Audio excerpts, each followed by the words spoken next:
একজন সাদা শয়তান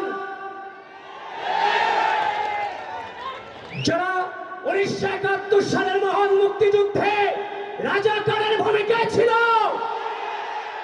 তারা আবারও বাংলাদেশের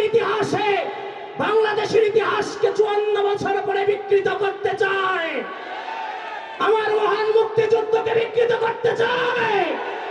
সে সাদা শয়তানকে এই কুমিল্লা টাউন হল মাঠ থেকে বলে দিতে চাই, এই বাংলাদেশের মাটিতে যদি রাজনীতি করতে হয়, মহান মুক্তিযুদ্ধকে ধারণ করে রাজনীতি করতে হবে।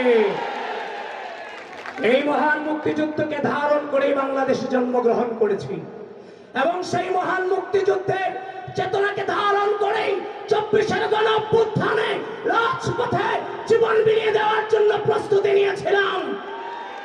ভাগ্যক্রমে সেখান থেকে ফিরে এসেছি, কিন্তু যুদ্ধের ময়দানে আপোষ করিনি। একদিকে যেমন 71, একদিকে যেমন 24, এগুলো বাংলাদেশের সম্পদ, বাংলাদেশের অস্তিত্ব। কোনোটাকে অস্বীকার করে কোনোটাকে স্বীকার করার কোনো সুযোগ নাই।